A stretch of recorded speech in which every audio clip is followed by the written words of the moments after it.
Bonjour à toutes et tous, l'actualité sportive c'est bien entendu sur l'équipe TV, les infos, les résultats et puis l'échauffement ce matin sera important avec l'homme des causes perdues, c'est un petit peu notre Di Matteo, Salim Bangali, bonjour. Bonjour Benoît. Et puis c'est la relève de Donna Summer, la diva de l'équipe TV. Exactement, de Radio Polar, bonjour. Ça va très très loin, bonjour à tous, bienvenue si vous nous rejoignez.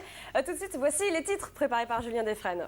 Et la GIA qui est donc opposée à Montpellier pour la toute dernière journée de Ligue 1. Ça y est, à la fin du week-end, Andrea, on connaîtra donc le champion de France. Oui, Montpellier qui est au bord du sacre. Il leur suffit pour cela d'un tout petit nul face aux relégués, Auxerre, ce dimanche. Alors vous le savez, Montpellier ne partait pas favori. La saison dernière, ils étaient arrivés 14e. Pourtant, cette saison, ils ont squatté la tête du classement pas moins de 18 fois, contrairement à leur rival, le PSG, qui a été à la tête du classement 16 fois. Alors ce succès, ils le doivent notamment à un homme fort, le président Loulou Nicolin, présent dès le début dans les bons comme dans les mauvais moments. Regardez le sujet de Vincent Elkaël. Allez Benoît, on quitte un petit peu le rugby si vous le voulez bien. Place au tennis, le tournoi de Rome, plus de Français en lice. Pour les demi sont qualifiés Ferrer, Nadal, Federer et Djokovic. On fait le point sur ces quarts avec Bruno Scagliotti. Allez, chez les filles, à suivre aujourd'hui le programme pour les demi. Nali opposée à Serena Williams.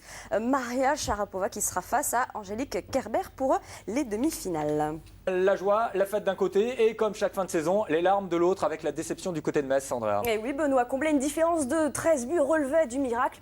Du coup ça l'a pas fait pour les Messins condamnés après le nul hier face à Tours, 1-1. Le but de Bounassar sur un coup franc à la 33e minute de jeu, son premier et son dernier but de la saison. Puis l'égalisation de Tours signé Blaillac à la 67e.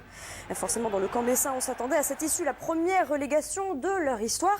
Metz qui la saison passée avait été sauvé de la relégation grâce à un tout petit point. Et puis il y a une image également de la soirée à retenir. Oui, il ne fallait pas manquer ce déplacement de Monaco du côté de Boulogne. Le gardien croate de l'ASM Monaco, Subasic, a marqué le deuxième but monégasque sur un coup franc. C'est un événement assez rare en championnat pour être souligné. Monaco qui, dans cette rencontre, l'a emporté par 2-1. On regarde les autres résultats de cette dernière journée de Ligue 2. Sedan est allé gagner à Nantes 2-1. Victoire du Havre qui recevait Angers 3-0.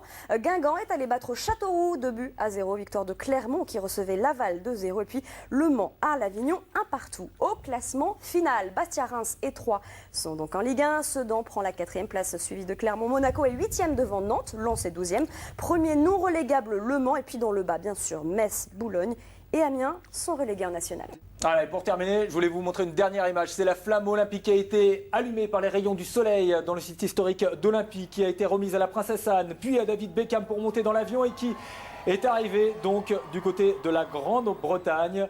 Départ du promontoire de Land's End dans les Cornouailles, à l'extrême sud-ouest de la Grande-Bretagne. 70 jours de parcours, 12 800 km donc pour finir le 27 juillet dans la vasque olympique de Londres et débuter, c'est donner le coup d'envoi de ces Jeux Olympiques. En attendant, c'est la fin de cette édition. Merci beaucoup messieurs. Merci Andrea. Passez une bonne journée et surtout ne bougez pas, l'info continue sur l'équipe TV.